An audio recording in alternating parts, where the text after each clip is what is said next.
Bom dia, pessoal. Então, nós vamos dar continuidade aos mini cursos que a gente estava organizando. Eu convidei o professor Denilson, que é professor do Selma e faz parte também do grupo de pesquisa. Ele está integrado aos nossos projetos. Então, os projetos que a gente está desenvolvendo a nível de editais da FAPEMA, a gente tem um projeto, ele tem outro, e a equipe se integra em ambos os projetos. A gente submeteu agora um outro projeto para o CNPq. Exatamente. E ele trabalha especificamente lá com simulação. Então, parte do que a gente está trabalhando aqui com os meus alunos de TIC vão subsidiar o trabalho dele lá com a simulação. Tá? Então, o professor Denilson, ele é formado em Ciências Aquáticas. Ciências Aquáticas, que hoje é cenografia. Que hoje é cenografia. Pela UFMA, fez o mestrado em Ciências da Saúde também pela UFMA e o doutorado no INPE em Ciências da Terra. Né? Ele ministra lá no SEMA as disciplinas de modelagem e simulação e de geoprocessamento afins, né? É do Departamento de Meio Ambiente, Engenharia Ambiental, certo? E aí também tem um laboratório lá específico com o professor Fabrício, posteriormente deve também vir aqui para a gente integrar com algum tipo de curso, ou a gente ir para lá. Bom, então eu agradeço pela disponibilidade do professor Denilson estar aqui hoje com a gente. Ele vai trazer um assunto que faz parte da tese dele e que integra os projetos de pesquisa, que é a parte de modelagem. Então ele vai trazer aqui um escopo histórico e a prática, certo? Para os alunos que estão fazendo banco de dados geográfico, a gente passou para vocês o código da tese dele, do trabalho que ele desenvolve com os alunos lá, para que vocês possam fazer a engenharia reversa, ou seja, fazer a modelagem do sistema que ele propôs. Tá? Pode entrar, Lucas. Vocês já tiveram acesso a ele. A gente vai também disponibilizar, se o professor tiver algum código a mais. E aí o ideal também é que todos façam o máximo de perguntas possíveis para que o professor Denilson possa explicar. Lembrando que todos os nossos trabalhos hoje eles estão focados em mangue, né, e no aumento do nível do mar. São esses dois pontos principais. Uma parte é só o aumento do mar e a outra é a resposta do manguezal a esse aumento do nível do mar, que está evidente aí nos noticiários, e que no Maranhão a gente não enxerga muito, porque a gente tem muito manguezal na costa, né? Do Piauí até a Bahia, como tem pouco manguezal, está destruindo as cidades. Tá? Isso é muito evidente. Então, professor, obrigado por ter vindo e fique à vontade. André, eu que agradeço o convite de você, da Carla, do Helder. Tá? Foi muito bom conhecer o professor de vocês, o professor de vocês está sendo muito proveitoso para mim, tá, gente? Então, bom dia, como o André falou, eu sou o Denilson, tá bom? Eu trabalho com geoprocessamento, modelagem, mas o meu foco mesmo, a minha formação, como vocês puderam ver, é na área ambiental. Eu sou formado em Ciências Aquáticas, que na ocasião não era oceanografia. Estava até conversando com as meninas da biologia, que o curso, enquanto Ciências Aquáticas, era um curso mais voltado para a área de Ciências Biológicas, entendeu? Então, a minha formação não é em modelagem, não é em algoritmo, tá bom? Foi e é um desafio para mim, entendeu? Então, mas eu acho muito legal, porque uma das coisas que eu gosto muito da questão ambiental é que você acaba englobando não só o ambiente ou as características biológicas dos seres vivos, mas também cultura. Você tem que usar ciência da computação, uma obra de engenharia propriamente dita. Você acaba aglutinando muitas coisas, tá bom? Eu gostaria de pedir para vocês para não encarar como um mini curso, mas como uma conversa, ok? Porque minha formação base é em ciência biológica, posso dizer isso, tá bom? Vocês, alunos de ciência de informação, com o professor André, com a professora Carla, com o professor Helder, com certeza tem um domínio maior em muitos aspectos das coisas que eu vou apresentar, principalmente quando eu falar do código, porque então a gente pode fazer um bate-bola, tá bom? Pode perguntar a qualquer momento. Eu lembro que eu encontrei na Semana de Ciência e Tecnologia, deu show de bola, a dona professora Carla, esqueci teu nome, a Simone, tá bom? Então, eu preparei 4 conjuntos de slides para tentar falar agora de manhã para vocês, a gente tentar brincar com código à tarde com o banco de dados. Primeiro conjunto de slides, eu chamei de modelos ambientais espacialmente explícitos, que é o que eu trabalho, tá bom? Ou que eu tento trabalhar, a gente tenta desenvolver as pesquisas, tá bom? Eu vou já falar o que eles são. Mas antes de qualquer coisa, de falar de código, de linguagem Lua, que é a linguagem de programação que eu gosto de trabalhar, o que é um modelo, tá? Por que modelar? Tá bom? Porque a gente tem os modelos, por exemplo, a previsão de tempo. Previsão de tempo é uma coisa legal, sabe? É uma coisa útil, mas não pode ser um videogame, né? Não pode ser só uma coisa que você tem um supercomputador rodando alguma coisa lá e tem um cara que em computação que está traduzindo conhecimentos ambientais para gerar aquilo. Tem que ser algo útil. Então, assim, começando nisso, o que é um modelo? Bem, na minha concepção, um modelo, ele é uma simplificação de uma pessoa, de um processo, de um fenômeno, tá? É uma simplificação. Por quê? Normalmente, nós que trabalhamos com a questão ambiental, por exemplo, mudanças climáticas, é algo muito complexo. Ou mesmo esse surto da zika, da dengue, oi Vera, para entrar a gente. Tem um aspecto da saúde, mas envolve um organismo vivo, ok? Que se adaptou a toda essa bagunça que nós construímos na cidade, tá bom? E é algo muito complexo, muito mais complexo do que simplesmente a gente dizer que a culpa não é do mosquito, ou se eu guardar o pneu direitinho eu não vou ter dengue. Envolve todo um conjunto de fatores ambientais, sociais, de infraestrutura da cidade, que é muito complexo. Então, para a gente poder modelar, antes de pensar em mais satélite, antes de pensar em computação, linguagem de programação, ligar essas coisas, gerar um cenário aí de probabilidade de ocorrência de dengue, eu tenho que criar o que a gente chama de um modelo conceitual, uma simplificação. Como eu sempre digo com meus alunos, é como um desenho de uma casa que toda criança sabe fazer, um quadrado com um triângulo em cima. Aquilo, a criança, ela está representando a casa dela, através do modelinho, através do modelinho conceitual dela. Então, um modelo, antes de qualquer outra coisa, é uma simplificação.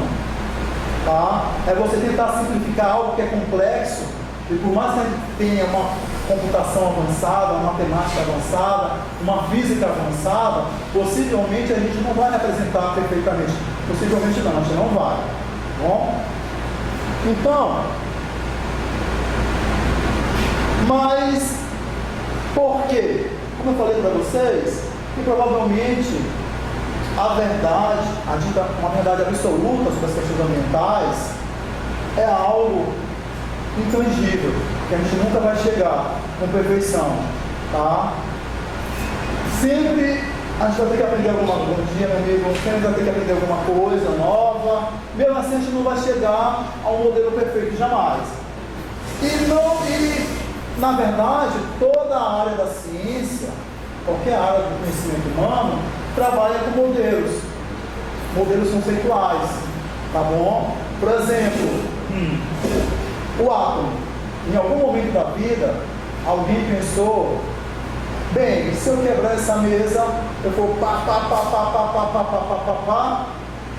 em algum momento eu vou chegar a uma unidade, provavelmente, que não vai dar mais para separar.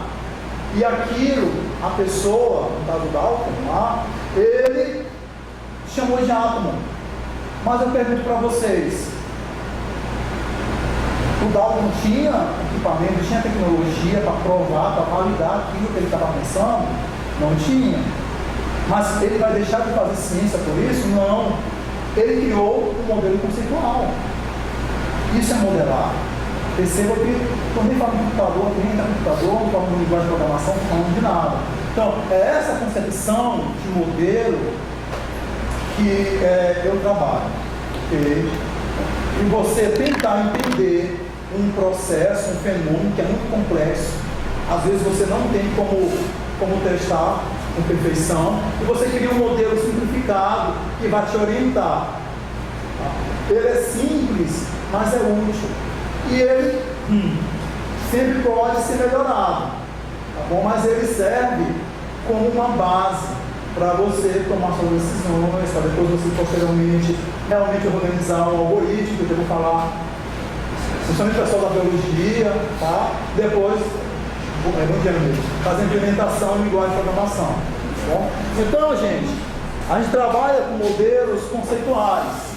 Então, como o exemplo do átomo, em algum momento alguém não tinha o que fazer da vida, disse, fica aí, você for quebrando os materiais, possivelmente eu vou chegar numa esfera maciça e aquilo ali, eu vou chegar no meu átomo. Isso aqui é um modelo conceitual. O dado, ele tinha como realmente provar que aquilo era uma verdade?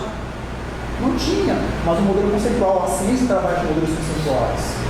Tá? É por isso que eu pessoalmente não acredito que nós tentamos fazer ciência, gerar conhecimento, a gente realmente busca resultados, ou melhor dizendo, que a gente não sabe quais são os resultados que nós vamos obter. Na verdade, nós sabemos, temos uma ideia, pelo menos uma boa ideia do que nós queremos saber. Por exemplo, a cura da AIDS.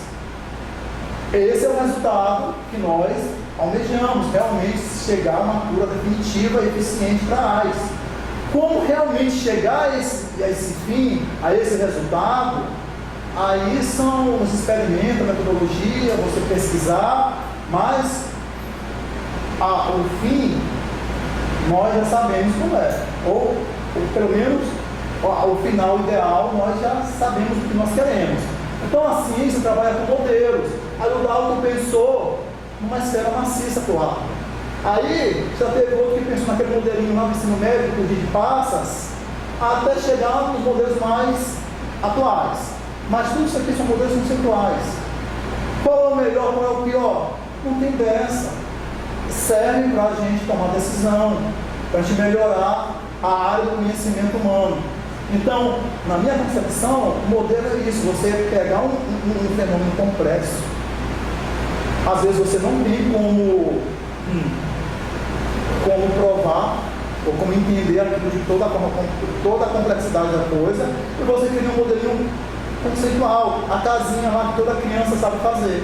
E aquilo ali serve de base para você avançar na pesquisa, e alguém vai lá, melhora o seu modelo, complexa o seu modelo, e assim sucessivamente. Tá? Mas qual é a motivação? Vejam só, voltando lá para o título que eu coloquei, são modelos ambientais espacialmente explícitos. Então, eu quero ver no espaço a dinâmica de um fenômeno qualquer. Bom, ambiental, tanto da questão ambiental como do ambiente antrópico, erosão, sei lá. Então, são fenômenos ambientais que nós queremos entender e estão espacialmente explícitos, estão espacialmente distribuídos no ambiente, tá bom? Isso é importante porque, principalmente nas nossas cidades, a gente fala muito sobre que as cidades não são planejadas, que elas cresceram sem uma organização, sem um planejamento. Bem, pode até não haver um planejamento, principalmente na forma que nós, seres humanos, ocupamos o espaço geográfico. Mas as coisas não acontecem de forma aleatória. Existe uma lógica espacial. Por exemplo, aqui em São Luís não vai ser a família de um juiz ou de uma juíza federal que vai morar numa palafita. Vocês concordam comigo?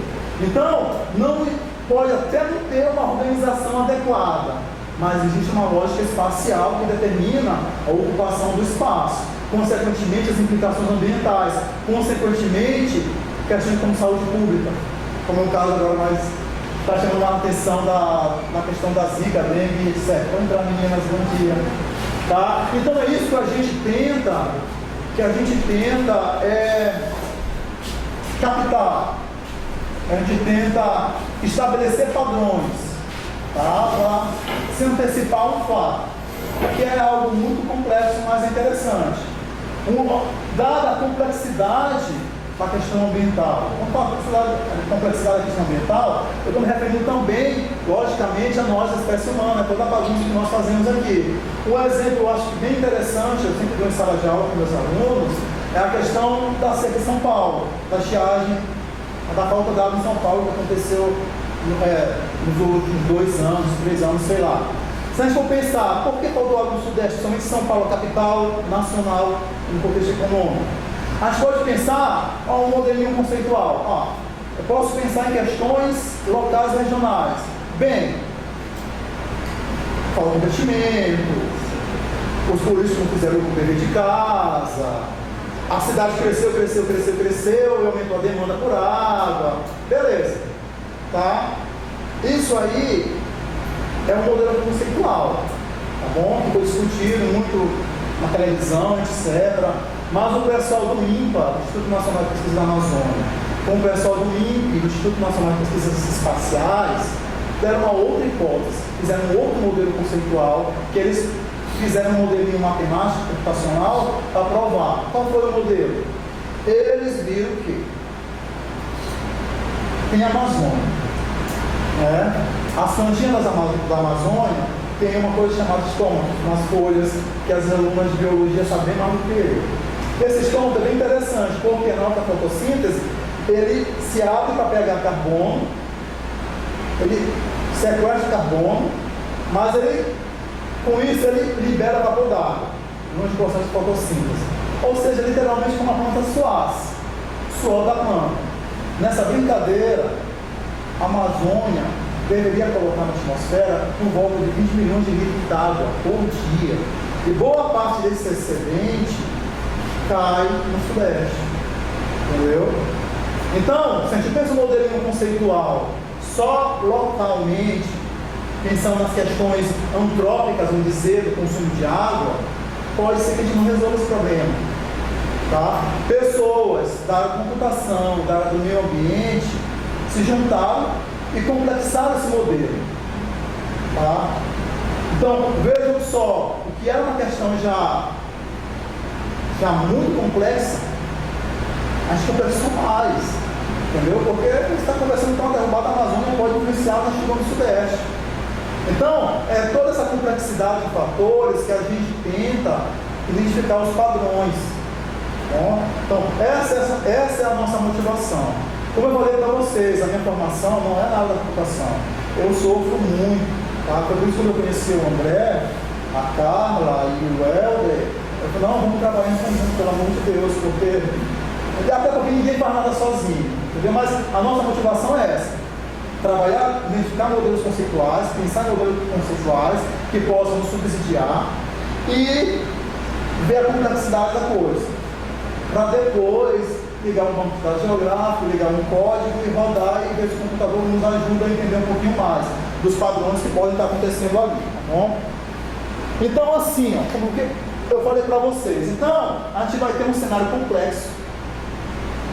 Faltava em São Paulo, estão convertendo a Amazônia em parte de gado. Então, qual é o nosso processo de modelagem? Nosso processo, primeiramente, é montar um modelo conceitual, respeitando todo e qualquer conhecimento, tá? Conhecimento do professor André, que trabalha com geoprocessamento, da professora Carla, que é da computação aplicada, que o doutorado dela é nessa área de computação aplicada, voltada para sistemas ambientais, blá blá blá, mas também respeitar o conhecimento de Dona Francisca, que é, sei lá, presidente dos pescadores, da colônia de pescadores, do Rio do Tapajós, sei lá, pegar todo esse conhecimento empírico, científico, técnico, tentar montar um modelo conceitual, tá bom? E aí, pedir a ajuda dos universitários e tentar transferir isso para uma linguagem matemática computacional, ligar um banco de dados geográfico e tentar fazer como a previsão de tempo faz, estabelecer padrões. Essa é a nossa lógica. Tá? Então perceba que é um processo muito complexo.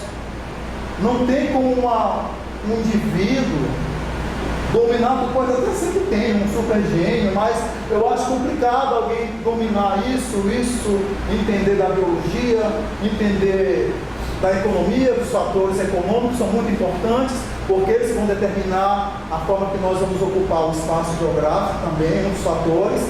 Tá? Então, assim, percebam que essa é a dificuldade do trabalho que a gente tenta fazer. Tá? E que eu acho que é bem desafiador, é bem mesmo assim, é legal, porque você integra. Por exemplo, a questão da São Paulo. Eu vi o pessoal quando estava construindo o modelo, o pessoal da computação, ficou desesperado, porque eles tiveram que estudar de novo uma coisa chamada estômago, que as pessoas viram lá no ensino médio. Entendeu? Aí tiveram que chamar o pessoal da biologia e o pessoal tem que sentar e conversar. Quem é o ator mais importante? O carinha que está pensando na pecuária, no lucro, o nerdzinho aqui da computação, tá? Desculpa, gente. A pessoa do banco de dados geográfico, ou que está pensando no estômago. Quem é o melhor? Nenhum, gente. Todo esse conhecimento aqui é importante para que depois, quando se gere o nosso mapa simulado, não seja videogame, ou tenha uma chance menor de ser videogame. Vocês estão entendendo? Então, é esse o desafio para a gente, como pensar. E percebam, isso é um desafio muito grande, principalmente para vocês que estão na graduação. Por isso, assim, parabenizar o professor André, o professor Carlos, o professor Helder, porque essa visão de integração, eu só fui ter lá no doutorado, entendeu? O professor me tirou aqui, entendeu? Vocês estão tendo a chance de ter essa visão mais ampla na graduação, porque a graduação é o local de formar um profissional naquela área específica que ele está estudando. Por isso que tem um monte de disciplina, mas você já tem essa chance de pensar de uma forma um pouco mais holística, tá bom? Então, essa é a nossa... É nesse contexto que a gente pensa. Às vezes os meus alunos, quando eles perguntam, professor, eu vou ter que saber programar, eu vou ter que saber de ecologia, eu vou ter que saber não sei o quê. Não necessariamente, nunca. Sabe? Você pode dar essa contribuição montando um modelinho conceitual, ou montando um banco de dados, ou traduzindo o conhecimento de Dona Francisca, que é presidente da Câmara de Pescadores, e o conhecimento dela traduzindo e implementando uma linguagem aí de C++, entendeu? Não interessa. Todo e qualquer conhecimento aqui é importante para fazer uma integração, porque o risco disso aqui não pode ser videogame, entendeu? Não pode ser videogame, tem que ter parâmetros mínimos para tentar ver se aquilo expressa o que seria a realidade, tem que expressar de alguma forma, tá? Mas lembrando, isso aqui é uma simulação, não é um dado observado, não é algo medido que você foi em campo, observou, coletou. Então, não vai ser perfeito, nunca vai ser perfeito, nunca vai ser real, mas é um instrumento a mais para a tomada de decisão. Estão entendendo? Aí sim, chegar nisso aí, chegar nessa coisa, digamos que eu quero estudar, agora eu quero simular o padrão de recorrência de cenários de escassez hídrica em São Paulo. Vai ser uma coisa que é esporádica, aconteceu, não vai mais acontecer? Ou depois desses primeiros 4 meses do ano, que normalmente chove mais lá, e tem esse problema de enchente, depois desse período de chuva, será assim, junho, julho, nós vamos voltar a ver no noticiário questão de falta d'água em São Paulo? Será que é possível? Então, a ideia aqui é, na reconcepção, a simulação computacional, como funciona? Vai funcionar assim.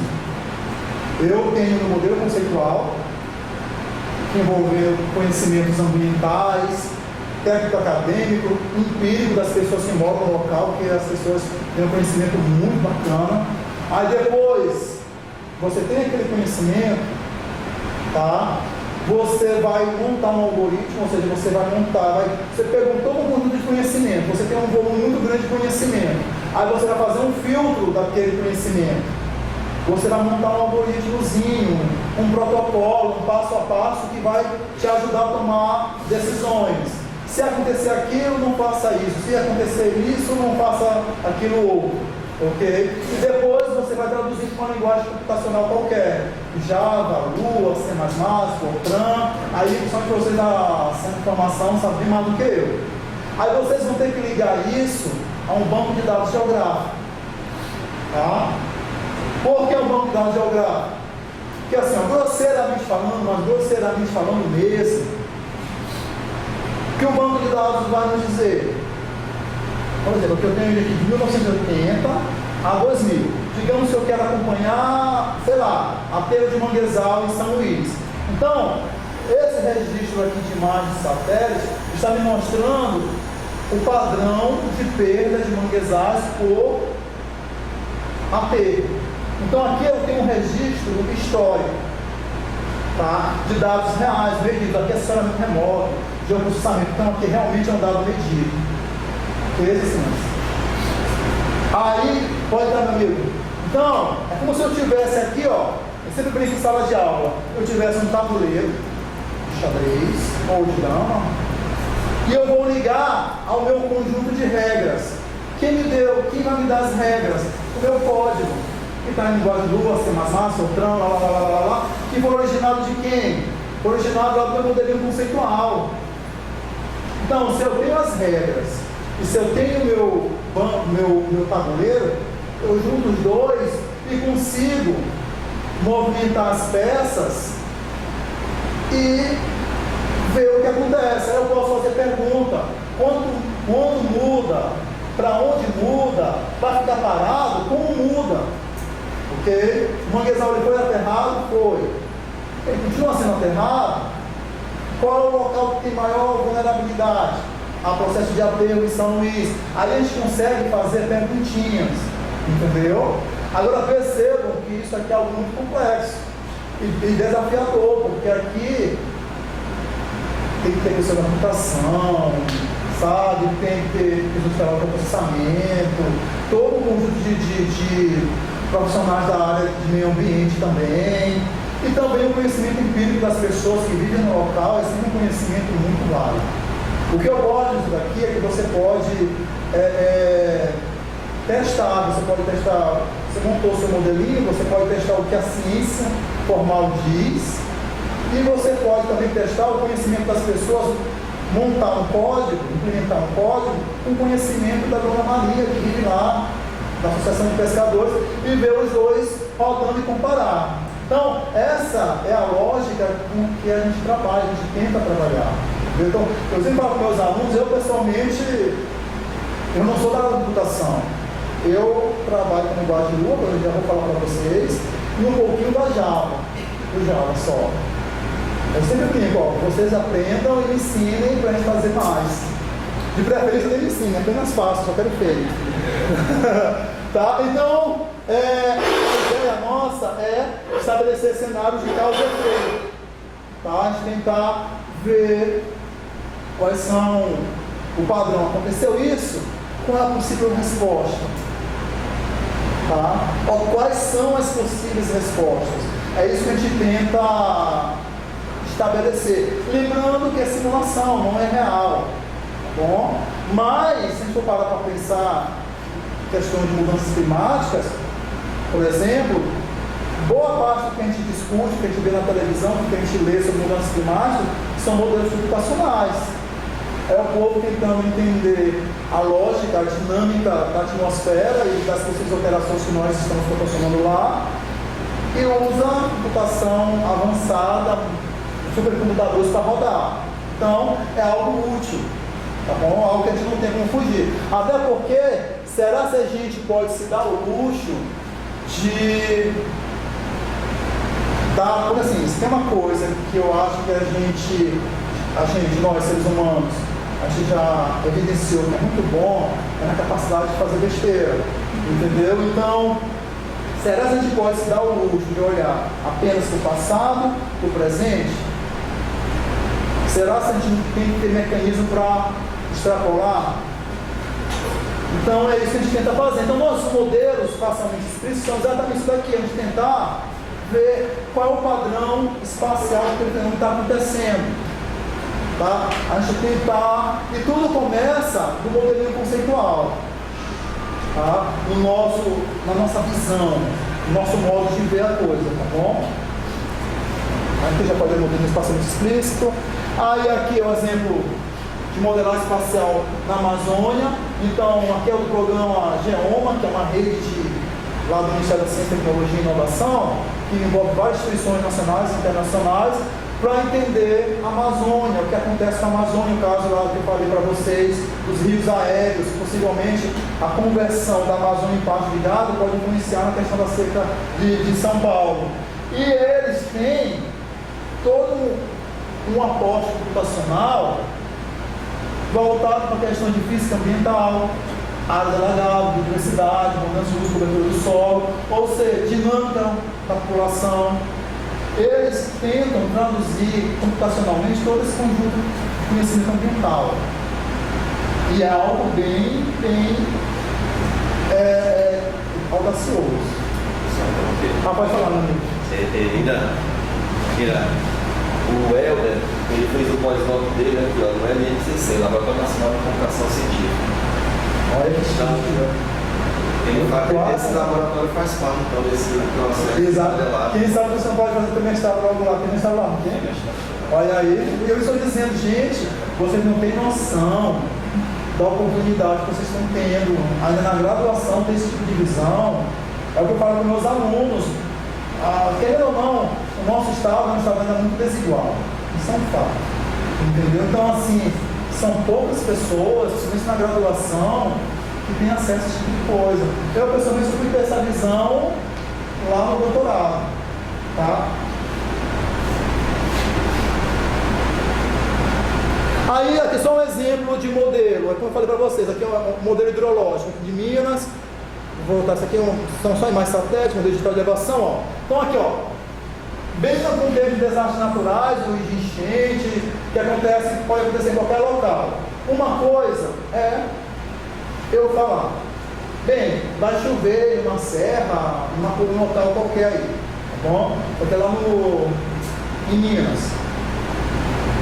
Então, uma coisa vai chover aqui. Então, eu tenho uma cidade bem aqui, ó. Qual é a chance de atingir essa cidade, outra cidade? Qual é a chance de atingir essa cidade? É possível eu criar um modelo que me diga se chover tantos milímetros, vai atingir a cidade de uma forma mais intensa, para eu avisar a Defesa Civil, para ela estar pelo menos preparada para qualquer eventual problema, tá bom? E esse aqui é um modelo feito pelo pesquisador lá da Universidade Federal de Ouro Preto, que fez doutorado no INPE, e ele montou um modelinho também hidrológico bem legal, no contexto de autônomos celulares, que eu vou já falar para vocês. Então ele montou, então é isso que a gente tenta fazer. Agora o grande problema disso aqui é não deixar ser videogame, que é uma coisa bonita, colorida, se mexendo, uau, entendeu? Mas como fazer isso realmente ter algum quê de verdade, vamos dizer assim. Porque lembrando, isso aqui é só uma representação computacional, por mais que tenha matemática avançada, computação avançada, eu acho que a gente tem que reconhecer a nossa limitação de humano. Eu pessoalmente acredito em Deus, e a gente tem que saber que verdade mesmo só vem de Deus. Então, isso aqui, por mais que seja chique, é uma simplificação. Por isso que nem todo mundo aceita bem esse tipo de coisa, sendo bem claro com vocês. Tem muitas pessoas que criticam, tá? Mas, em compensação, a pergunta que eu faço novamente para vocês: será se a gente pode se dar o luxo de olhar só o passado e o presente?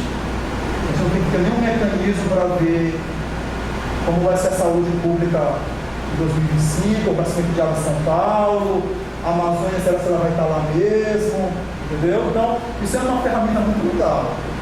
Então, eu vejo aquela de biologia, engenharia ambiental, engenharia do petróleo, e sem essa informação, vocês todos vocês aqui têm condições de interagir e dar contribuição. É uma área difícil, eu acho, pessoalmente, principalmente a parte de, não sei como vocês aguentam, não sei se vocês já têm de programação, eu sofro demais com isso. Eles não aguentam não. Não aguentam não. Viu, gente? Vocês podem falar, entendeu? Podem questionar, que não tem ninguém na verdade. O senhor André pode falar a qualquer momento, tá bom? Eu queria colocar um botão. Pode falar. Olha só, um modelo como esse, pessoal, também não tem um de modelagem aqui. Ele leva em conta vários fatores. Né? Por exemplo, uma delas é o modelo digital de elevação. Exatamente. O comportamento da elevação. Um outro é o tipo de solo. Né? E o tipo de solo vai influenciar na permeabilidade dele, se é areia, se é argila, se tem rocha. Né? Se é chuva, também o tempo de precipitação, se é 1 hora, 2 horas, 3 horas. Né? A declividade influencia na velocidade em que a chuva vai chegar até o solo. Né? Se a gente tiver outro tipo de solo, por exemplo, se for argila, ele pode, a gente vai ter um colapso, ele vai ter um colapso inicial de selar, né, todos os poros que existem, e aí, por exemplo, pode acumular água no determinado setor e aí destruir toda a cidade, por exemplo. Né? Então aqui são vários fatores que influenciam esse simples modelo, mostrando que existe uma coloração diferente. Né? Tem várias variáveis. A vegetação que existe na área, se está devastado ou não está devastado. Então é muita coisa. A gente pensa que o modelo é simples, né? E o que o Denilson fala aqui é que é simples, né? Mas são várias variáveis que a gente tem que pensar para poder gerar um modelo que possa simular a realidade que a gente possa tomar. Na verdade a gente vai colocar vários fatores para mostrar o evento para uma tomada de decisão. Essa tomada de decisão pode ser pessoal, comunitária ou pública. Né? Pode ser o governo que tem que tomar uma decisão, por exemplo, para fazer algum tipo de intervenção. Vamos pensar no caso que se mostrou Minas, de barragens que existem lá e que essas barragens estão comprometidas, né? E qual é um eventual cataclismo que pode ser gerado, por exemplo, se as 30 que está sob suspeita a uma vez só. Né?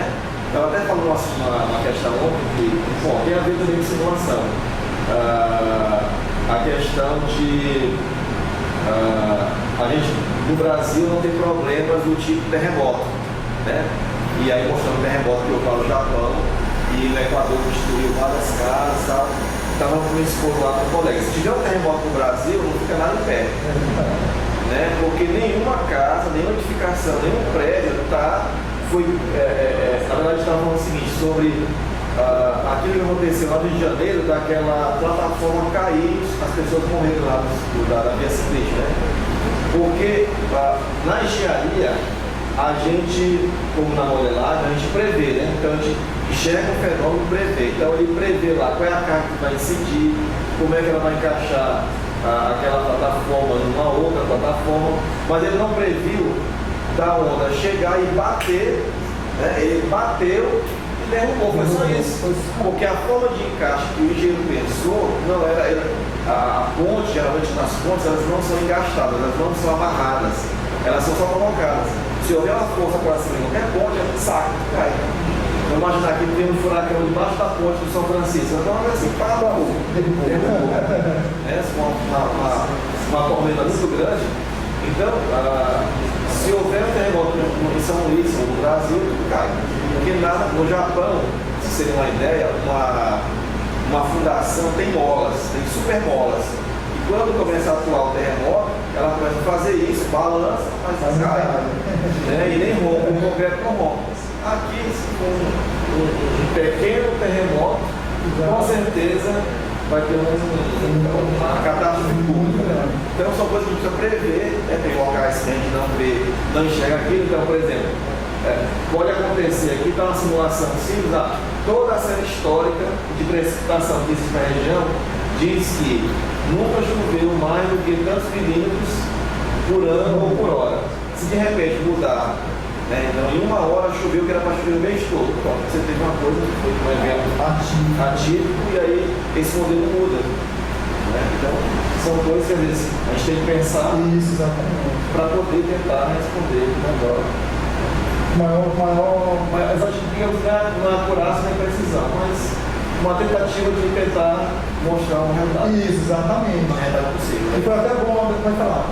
É isso. Obrigado. E esses eventos atípicos, vocês estão acontecendo uma frequência bem grande, né? E não só desastres naturais, na minha opinião, até essa questão da dengue, da zika, lá, é um reflexo dessas alterações que nós fazemos, que agora está tendo um impacto. Porque a dengue, a zika, sei lá o que, o mosquitinho lá da vida, nada mais é que um mosquito, ele se adaptou a todo um cenário que nós construímos, tá? E um cenário complexo, na minha opinião. Então é esse tipo de evento que a gente tenta identificar. Até porque eu estava assistindo uma reportagem, aí sobre esse zika, né? Aí chegava lá o paciente, falava para o médico os sintomas. Aí diagnosticaram pós-tudo. Mas assim, só ele falando, não tinha nenhum exame, nada assim, teste de sangue, nada. E aí ela passava o remédio que era para diminuir os sintomas, que no caso é a mesma da dengue, né? Eu estava até comentando com a minha mãe. É um vírus totalmente novo, que se adaptou com mudanças. Então, a medicação que você quer ter medicamento não serve de tudo. E de repente pode ser algo que até pode potencializar esse vírus. Exatamente. E aí é uma coisa que se intervém a outra. Não se tem estudos especificados. Por exemplo, se tem até agora o Brasil, veio dos Estados Unidos, não foi nem aqui no Brasil. Exatamente. É uma questão muito complexa de se trabalhar. E é nesse tipo, a gente tentar entender um pouco essa complexidade, que é o nosso foco, a gente tentar identificar padrões dentro da complexidade. Né? Então, assim, por isso que a gente tenta ver desastres naturais, impacto na saúde pública, impactos socioculturais, você pode também ter alterações culturais, sei lá, é esse tipo de padrões que a gente tenta identificar. Vocês estão entendendo? E pegando o gancho que tu falou, que o gancho que o professor falou também, o professor André, sobre a questão da simplicidade. Quando eu falo simples, até agradeço ao professor André, não é quer dizer que seja simples, é porque dado toda a complexidade do que está acontecendo, por exemplo, um simples mosquito da vida, dando todo um trabalho, dado toda aquela complexidade, a gente vai simplificar aquilo para tentar entender. Mas essa simplificação já é muito complexa por si só. Vocês estão entendendo? Então, os cenários são muito complexos. Ainda mais aqui no Maranhão, se for parar para pensar, o Maranhão está aqui, de um lado tem o Nordeste, o semiárido brasileiro, do outro lado tem a Amazônia. Então nós só estamos do lado da Amazônia e do semiárido brasileiro. O Maranhão fosse um grande ecótono, uma grande área de transição. Esse tipo de trabalho aqui é bem, eu acho que quase não tem, se tiver são bem poucos, tá bom?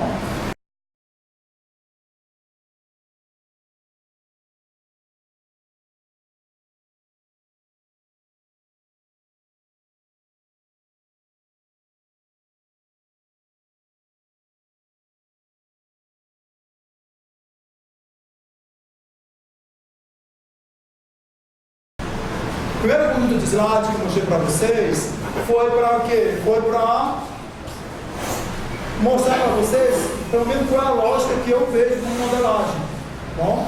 Então, só recapitulando. O primeiro passo que eu disse era o quê? Entendeu? Fazer um modelo conceitual. Você tentar, sei lá, ter um mosquito da dengue, da vida está causando dengue. A televisão diz que aquilo ali, se eu cuidar dos meus pneus, eu resolvo o problema.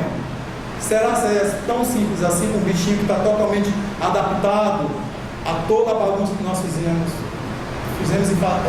que nós continuamos a fazer na cidade? Entendeu? Isso é um modelo conceitual, tentar entender, fazer um fluxograma, fazer um esqueminha, um modelinho conceitual, tá bom? Tá? Aí desse modelo conceitual, que eu peguei todo um conjunto de informações, conhecimentos, inclusive conhecimentos empíricos, tá? Eu vou montar um algoritmo, tá bom? Que pessoa na computação, por favor, me corrija se estiver falando bobagem. Agora, ao meu ver, um algoritmo não é necessariamente eu ter um Java da vida, eu ter um Lua, um Fortran, um C++, O que é um algoritmo? Nada mais é do que uma sequência lógica de instruções, um passo a passo, como fosse um protocolo lógico para resolver um determinado problema. É uma receita, tá? É uma receita. Eu quero um macarrão instantâneo. Eu vou seguir um protocolo. Se eu não tenho macarrão pronto ainda, eu vou começar comendo? Não, eu vou começar comprando, ligando fogo, sei lá. Então, um algoritmo, eu peguei o modelo conceitual, a ideia daquele esquema, e eu organizei aquilo de uma forma lógica, sabe, seguindo uma sequência racional, lógica, vamos dizer assim, e aquilo foi, cada passo que eu tomo, que eu vou prosseguir, aquilo me possibilita chegar mais perto do meu objetivo final, que no caso é comer o macarrão instantâneo. Tá bom? Então eu vou ler para vocês, é como se fosse uma receita, um protocolo para tomar decisão. Ó, eu quero um macarrão instantâneo, eu não tenho, então faça isso, faça aquilo outro, lá. Ou uma visão mais romântica, eu já vi um professor da computação falar, fazer uma analogia que eu achei interessante, como se fosse mesmo um poema, entendeu? Você quer conquistar uma garota, você escreveu um poema, ok? Então cada verso é uma instrução que você vai para ver se até o final você conquista ela, entendeu? Se não vai conquistar é uma outra história, mas segue um protocolo, tá bom? Então, ao meu ver, isso é um algoritmo, tá? Então, vejam só que aqui eu não estou falando de Lua, Java, Fortran, C++, tá bom? Que eu não sou nem doido de falar com esses três me olhando aqui de frente para mim. Tá? Principalmente ela, que é malvada. Tá? Então, assim, mas por que se eu tenho o Java, o Fortran, o C++, por que eu vou perder um tempo montando uma receitinha de bolo para resolver meu problema? Eu não poderia ir direto para o código? Bem, isso aqui é a opinião de alguém que não é da computação, não é computeiro, que eu falo. Ao meu ver, a ideia de usar receitinha de bolo é porque assim, ó, eu posso me preocupar com os passos que vão me dar a resolução do meu problema, sem necessariamente me preocupar com a linguagem de programação. Depois eu implemento em C++, em Fortran, sei lá o que. Então, estou pensando no meu passo a passo, tá bom? Estou pensando no meu problema. Então, o que cai na segunda opção aqui, ó, eu vou pensar na resolução do meu problema, sem necessariamente me preocupar com questões computacionais, tá? Eu não vou me preocupar com detalhes computacionais, eu vou me preocupar com o meu problema. Aquele protocolo que eu estou pensando, aquele passo a passo, ele vai servir para me orientar a resolver o que eu quero fazer, tá? E também depois, se tiver um algoritmo bem feito, eu posso implementar em Lua, em Java, em Fortran, em C++. Então, eu acho interessante nesse contexto, tá bom? Aí a estrutura de um algoritmo, isso aí, então assim, ele vai ter uma entrada, ele vai ter um início e um fim, né? Ele vai ter algumas condições de contorno, como eu chamo, né? Que ele vai ter um início e um fim, né? Então eu quero um macarrão quinojo lá, vou comer. Aí, mas vai que eu descubro que eu não tenho dinheiro para comprar ele. Então, se Denilson tiver dinheiro, aí ele tem o macarrãozinho. Se não tiver, por favor, dá o teu jeito com outra coisa, tá? E mesmo se eu dar o meu jeito com outra coisa, pode ser que eu não consiga, eu tenho que ficar repetindo, eu vou atrás de café com farinha, porque eu não tenho macarrão lá para comer, ou água com farinha, ou só água, eu vou tentando repetir até resolver o problema, tá bom? Isso aqui eu encontrei esse material foi até de um professor do Instituto Federal, não sei lá onde, eu achei muito didático esse material dele, tá? Então aqui, ó, só um exemplo de um algoritmozinho com início e fim. Eu sempre dou nas disciplinas do algoritmo e da programação essa sequenciazinha. Então, um exemplo de início e fim sem problema, lá dos orelhões da vida, que nem existe mais hoje aqui. Então, se eu estou na rua, encontrei um orelhão que funcione, aí eu vou do tirar o fone do gancho até retirar o cartão. Falei, isso é um início e fim. Mas só que pode ser que tenha problemas. Pode ser que os poucos telefones públicos que a gente encontra por aí não funcionem. Então, eu vou ter condições de contorno ali, que eu vou ter que seleção, que eu vou ter que, se eu ouvir o sinal, se o bicho não estiver funcionando, eu ligo. Se estiver funcionando, eu fico ali. Se não tiver, eu não vou para ali. Tá bom? Passando mais rápido, não interessa muito. E-mail, então eu posso ficar repetindo eternamente até pedir emprestado o celular de alguém que possivelmente seria a solução mais rápida para mim hoje em dia, tá? E aí, o programinha seria implementar isso numa linguagem de programação qualquer, pode ser Java, C++, Fortran. Isso eu quero que vocês entendam. Tudo começou no modelinho conceitual. Tá? O importante, eu sempre falo com meus alunos, que com exceção de profissionais da área, como o caso da Carla, do Helder, do André, que são profissionais da área da computação, nós, réis mortais, nós usuários, a nossa contribuição vai ser no modelo conceitual. Complexar o nosso modelo conceitual para melhorar a resposta do nosso modelinho final. Tá bom? Aí, a linguagem que pessoalmente eu gosto muito, até por influência vamos dizer assim, do departamento que eu tive a oportunidade de ter contato lá no INPE, que é a linguagem Lua. É uma linguagem, eu tentei no doutorado, tentei muitas linguagens, mas a Lua, até por influência mesmo dos professores que eu tive contato, é uma linguagem, ao meu ver, ela é mais acessível, porque não é da área da ciência de informação, da computação, tá? É uma linguagem que tem uma sintaxe mais simples e ela é brasileira, se eu não me engano, ela foi criada pela PUC do Rio, em convênio com a Petrobras, durante a discussão do pré-sal, tá? Então, é gratuita, tem muita coisa na internet, você vê que hoje tudo está na internet. Então, mas eu acho ela bem interessante. Tá? Ela foi feita durante a discussão do pré-sal, tá? O pessoal lá. E o pessoal lá do INPE, pelo menos com o povo que eu tenho mais acesso, que eu tive mais acesso, tá? Eles usam muito para modelos hidrológicos, de cobertura do solo, tá? De queimadas, entendeu? Então, assim, é uma linguagem que o pessoal lá usa muito.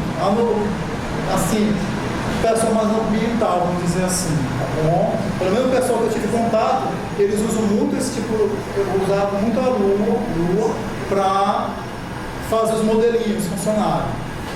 Oi? Tá. Pessoal, só interrompendo rapidamente,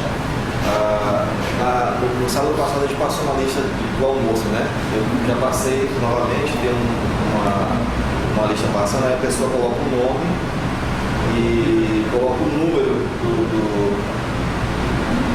do almoço que quer, lembrando que é R$10 o almoço, e aí eu vou daqui a pouco, às 10h30 no máximo, tem que pedir para poder a pessoa entregar meio-dia. Tá bom? Então tá vindo a lista aí no fundo, daqui a pouco, para quem vai ficar aqui direto, né? Que não vai voltar para casa, porque a gente retorna às 2 horas, que funciona em Deus. A gente para 12 e retorna às 2. Tá bom? Então, isso aqui foi o segundo conjunto de slide, vou apresentar o terceiro aqui para vocês.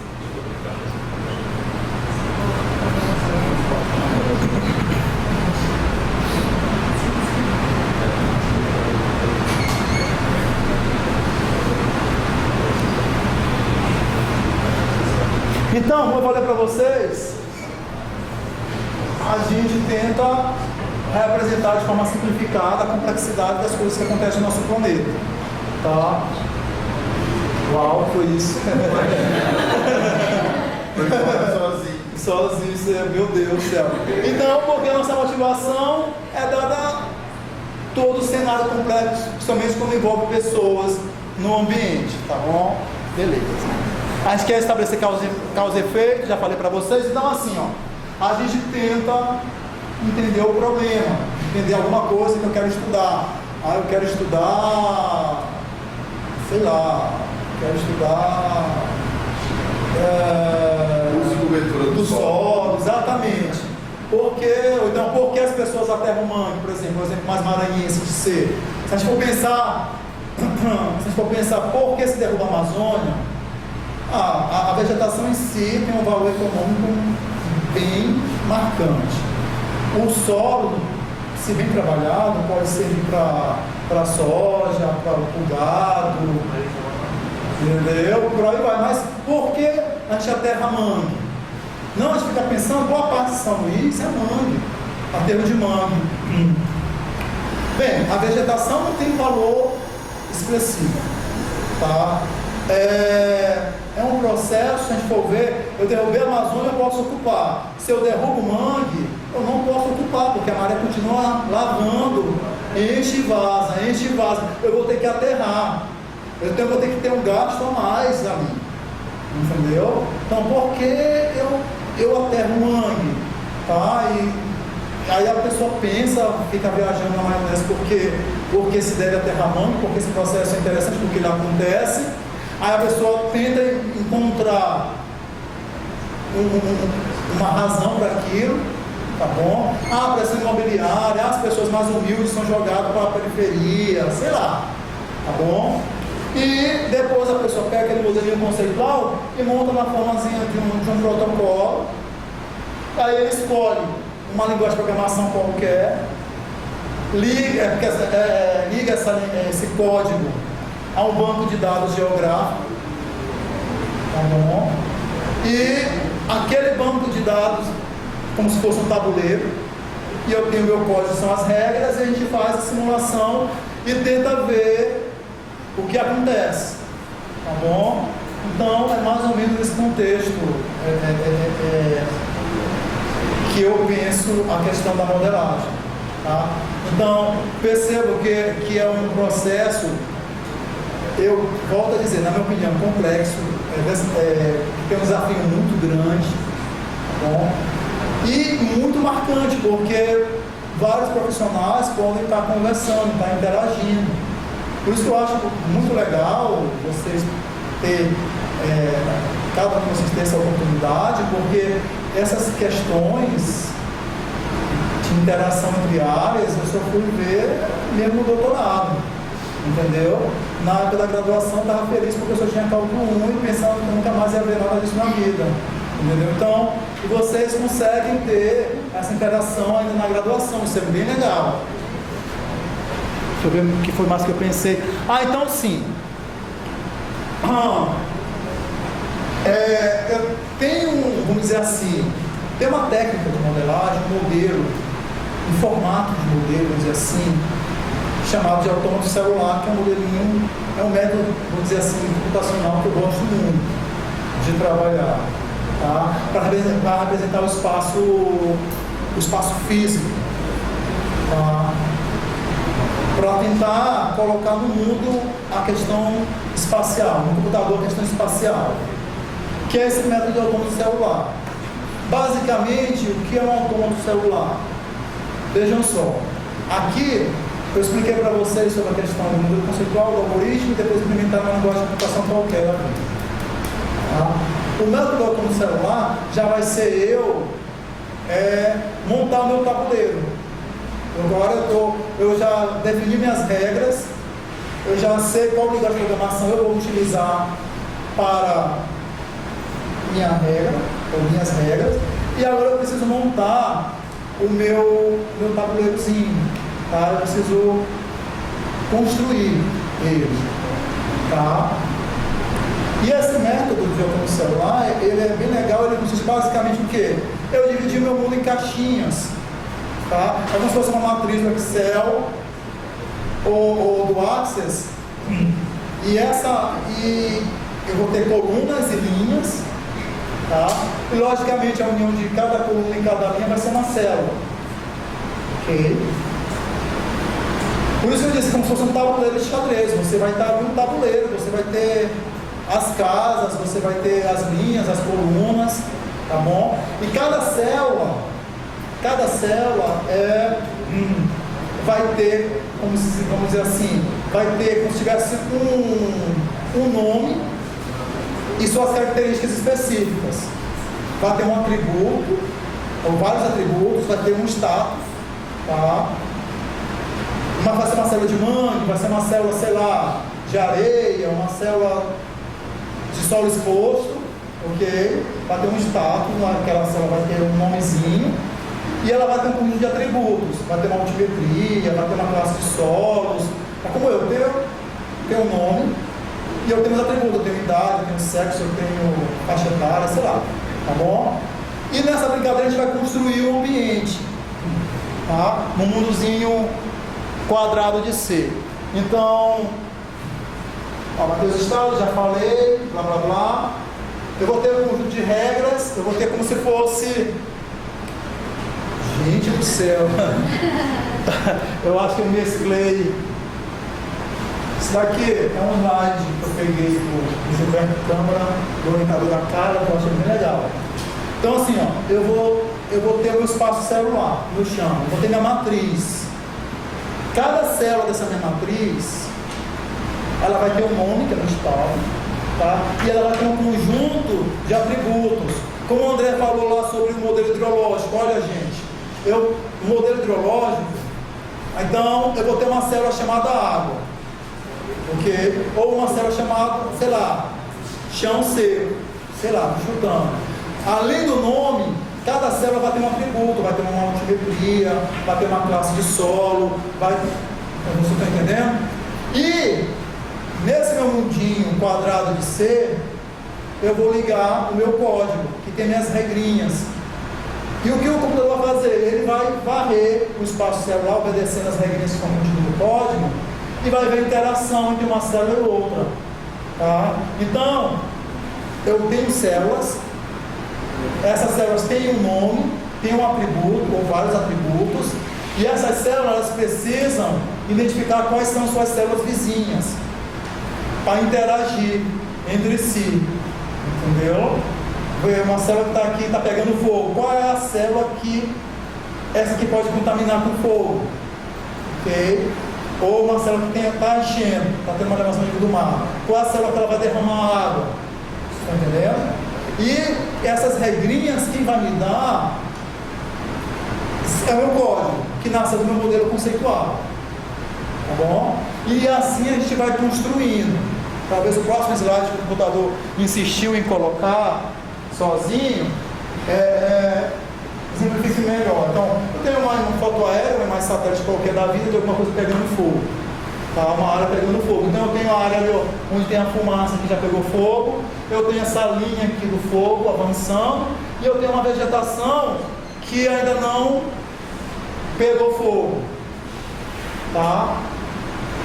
E aí, o método de autônomo celular consiste basicamente eu transformar, porque a gente vai brincar no banco de dados de tarde, tá? Vai ser, eu pego minha imagem satélite, minha foto aérea, sei lá, qualquer da vida,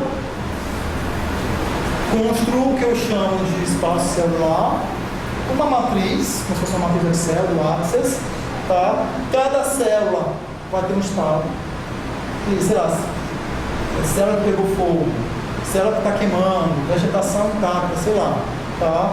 E vai ter um conjunto de atributos, no caso, qual poderia ser um atributo dessa célula? Vegetação seca, vegetação molhada, não sei, vai influenciar a questão do fogo, tá bom? E os estados das células podem ser alterados no decorrer do passo, da simulação. Essa célula que está em vegetação intacta pode pegar fogo e se tornar uma área que está queimando, uma área que já queimou. Então, basicamente, esse é o método do autônomo celular, que eu gosto muito, entendeu? Basicamente, sabe, ele é bom para identificar padrões espaciais, vamos dizer assim, de certos fenômenos que acontecem. Existem outros métodos, como de agentes que eu quero simular. Tem sei lá, uma onça, e ela está aqui na célula pegando fogo. Ela quer fugir para essa célula aqui, também é possível. Entendeu? Tem um método baseado em agentes também. Bom, então, mas basicamente eu trabalho isso aqui. Eu trabalho isso aqui na elevação nível do mar, aqui em São Luís. E o meu aluno está terminando agora, ele fez o trabalho de simulação de aterro de mangue. Ficou bem legal o trabalho dele também, do Gustavo. Ele também usou o método de autônomo celular. Deixa eu ver se pode falar alguma coisa nesse autônomo celular. Sim, as células podem ser fechadas ou podem ser abertas. Abertas, elas vão interagir, uma célula vai interagir com a outra. Tem essa célula aqui. E aí ela vai identificar sua vizinha, ou quais são suas vizinhas, são as vizinhas que podem queimar. Isso é uma célula aberta. Uma transição aberta, vamos dizer assim. Mas eu também posso criar um método de autônomo celular onde as células são fechadas, que eu pedi para o meu aluno fazer, onde você não interage, certas células não vão interagir. Por exemplo, lá no caso do aterro de mangue, eu posso deixar minha célula aberta para onde a legislação ambiental não vai ser respeitada, tá bom? Porque o manguezal é área de preservação permanente. Não tem como unidade de conservação. Unidade de conservação, você ainda tem um aspecto de discutir para aquilo ali um dia ser uma unidade de conservação. APP não. Teoricamente, não deve ser tocado em hipótese alguma. Entendeu? Então, lá eu pedi para ele gerar 2 cenários. Um cenário 1, onde a legislação é o mundo real, não é obedecida. Então, apenas as lógicas de pressão imobiliária vão seguir. Então, todo mundo é ocupado. E o outro cenário e se a legislação for obedecida? Se o mangue for usado só em alguns casos extremos, como o caso de utilidade pública realmente, que a legislação considera. Então, na maioria dos casos, as células vão estar fechadas de mangue, elas não vão receber influência das células antropizadas. Você está entendendo? Então, dá para fazer esse tipo de coisa. Tá? É um método que eu gosto bastante. Mais uma vez, para quem não é da área da computação, eu acho também mais simples de ser trabalhado. Você não precisa de super. Se tiver um cuidado mais robusto, mais pesado, mas normalmente dá para fazer em Lua, sem ter uma linguagem de programação, sei lá, mais robusta, tá? Aí aqui já falei a rede, aqui não precisa ser quadradinho, pode ser triangular, besteira, lá. Aqui são sistemas de vizinhança, as pode ser fechada, aberta. Aqui que eu falei para vocês, eu posso também ter modelos baseados em agentes, tá? Eu posso ter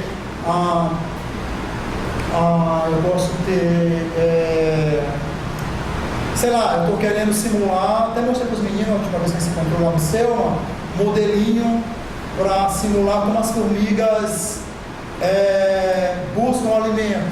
Então, em vez de fechar o espaço físico, tá, eu tenho uma célula pegando fogo, ou uma célula, sei lá o que, eu tenho uns agentes, os bichinhos virtuais, e onde eu simulo como a formiga vai pegar o alimento, uma vez que a maioria das espécies das formigas são quase cegas. Então eu também posso ter esse tipo de coisa que pode ser aplicado em outras situações também. Tá? As plataformas de modelagem que eu uso, tem um monte. Eu uso o TRME, influência da onde eu fiz o doutorado. Tá? Apesar de estar em inglês, é uma tecnologia nacional. Bom, eu ainda acho que a interface dele com o usuário, principalmente quem é 100% usuário, eu acho que ainda não é tão amigável, porque você tem que entrar no código, então mesmo em linguagem nua, mas eu acho bem interessante, eu acho muito fácil para ligar banco de dados geográficos, porque se você quer simular algo que está acontecendo no espaço geográfico, então é interessante usar um banco de dados geográfico, porque tem uma imagem satélite ali, tem um dado que foi medido, então você tem pelo menos parte da premissa de um dado observado. Mas não necessariamente tem que ligar o banco de dados geográfico, porque você pode criar um ambiente 100% teórico virtual e fazer a simulação. Eu também uso o NetLogo. Esse aqui é um programinha gringo, mas eu já acho a interface dele com o usuário mais amigável. Tem uns botõezinhos que você bota lá, uns balãozinhos, você consegue alterar sem necessariamente ter que mexer muito no código fonte. Eu acho é bem mais amigável ele para ser realmente trabalhado para quem não é da área da computação. Até porque a ideia aqui não é transformar todo mundo na área ambiental nem transformar todo mundo na área da computação. A ideia aqui é interagir, porque todos os conhecimentos são válidos.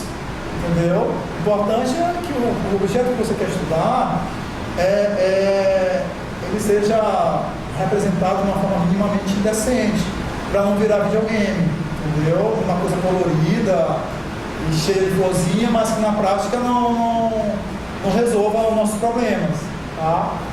E lembrando que sempre vai ter porrada, sempre vai levar porrada, porque não é um dado observado, é um dado simulado. Então, sempre, eu lembro que na minha tese, que eu trabalho na elevação do nível do mar,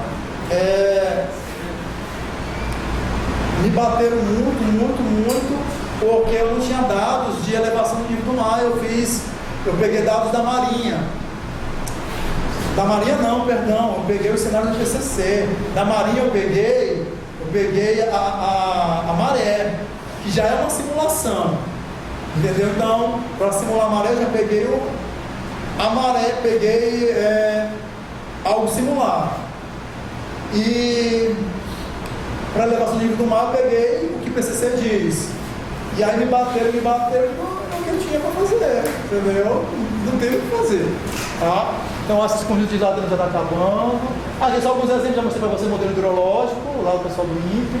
Aqui, o pessoal lá do Xingu, São Félix do Xingu, não sei falar esse nome. Aqui o desflorestamento 97, 2006, e o povo com a simulação lá deles. Eu acho que foi a tese. Então, mas hoje os modelinhos, eles estão muito próximos do que os dados observados, entendeu? Então, assim, é bem legal, principalmente no contexto da Amazônia, que o Brasil é destaque muito no acompanhamento do desflorestamento. É legal porque dá para comparar, entendeu? Então, assim, está muito próximo. Tem gente que bate, mas está próximo. E a ideia aqui não é prever, ninguém aqui quer se tornar uma mãe de nada da vida. A ideia é proporcionar um instrumento a mais para a tomada de decisão, tá? Interagir diversas visões para a gente tomar decisão, como o André falou, num contexto mais pessoal, uma previsão de tempo. Amanhã vai chover, vou para a praia, na chuva ou não. Coletiva de uma comunidade, a Defesa Civil avisou que vai desmoronar, a comunidade, a gente vai sair daqui, entendeu? Ou no contexto político mesmo, tomar uma decisão com o Estado, por aí vai. Então, esse episódio que aconteceu agora aí, sobre aquela que teve, que dava para fazer essa previsão? Então, essa onda tão alta que não era... Então, como o André falou, teoricamente eles poderiam fazer, né? Mas eu só tomo cuidado para a gente não pensar muito na questão da... como o Gilberto uma vez falou, ele falou, o comentador da Carla, não foi o nome dele, disse, todos, como foi o ditado, meu Deus, nenhum modelo funciona, mas alguns são úteis, entendeu? Então, a gente tem que saber a nossa limitação, mas saber que é uma ferramenta útil, sim, para tomar decisão. O que eu acho que a gente tem que tomar cuidado de como utilizar, fazer afirmações categóricas, assim, tá? Tem que tomar cuidado, mas, pro outro lado, será que a gente pode se dar o luxo de só olhar o passado, o presente, sem pensar ter algum instrumento para me orientar no futuro? Tá bom? Então, tá? Agora vocês estão aqui. Desculpa, vou falar. É porque aqui de vez em quando eu me sinto assim meio perdida, porque aqui todo mundo tem muito a ver com ambientalismo, essas coisas todas. Então eu, como acho que aqui não tem, um arquiteto. Então eu estou tentando me achar em alguma dessas células. Mas você... No caso desse, eu penso assim, a gente poderia, eu como arquiteta, eu não sei lá, as fundações foram exatas, que realmente houve um erro, até aquela curvatura. Aquela ali nunca tinha que ter aqueles vínculos, deveria ser circular, porque a onda viesse, ela programasse e se fosse projetada de uma outra forma. Mas aí eu estou dizendo assim, eu estou fazendo esse acompanhamento, mas eu ainda não me achei. Eu acho que eles aqui, como fazendo biologia, professor aí, que foi meu professor Selma, eu acho que tem tudo a ver, mas eu ainda não consegui me achar. E aí eu estou querendo saber em que ponto eu posso colaborar, até em que ponto eu posso me incluir numa dessas células aí que vocês estão... Quer falar alguma coisa? Realmente eu não vi exatamente, assim, para modelar a simulação ambiental, eu não vi ainda. Até o pessoal do Conselho de Arquitetura me chamou lá para dar uma palestra. E aí eu até estou preparando uma palestra lá, o uso do geoprocessamento na área de arquitetura. Mas eu vejo muito mais na questão de, por exemplo, usar um laser scanner. Então, por exemplo, que era geoprocessamento, que era sensoramento remoto. Há uns anos atrás, todo o centro histórico, na verdade, a Rua Grande, as pessoas precisavam fazer o quê? Precisavam fazer modificações internas das suas edificações, começando a CIA, mas não podia mexer na fachada, tinha que conservar a fachada. Então, desenhar a fachada com todos aqueles reportes Então, aquelas informações. Você não pode ir lá medir com uma trilha depois dessa, é quase impossível. Tá? Então tem um equipamento chamado laser scanner, que você emite um laser, lá são milhões de lasers, e ele faz uma leitura daquela distância, e aí você pode modelar computacionalmente aquele local. Bom, depois que você escaneia, você precisa processar, então você tem um modelo tridimensional, que pode ser exportado para o AutoCAD, 3D Studio, o SketchUp, qualquer coisa que você pode exportar. Penso que depois que você pega esse dado, aí, num outro ambiente computacional, você pode simular o que acontece se eu colocar uma força, uma carga maior, aí você pode... Eu penso mais na engenharia e arquitetura nesse sentido, mas na área ambiental não vejo realmente uma relação específica. O Irã. O Irã trabalha na prefeitura. Penso muito na urbanização da cidade, o crescimento populacional e o que afeta o urbanismo. ambiente.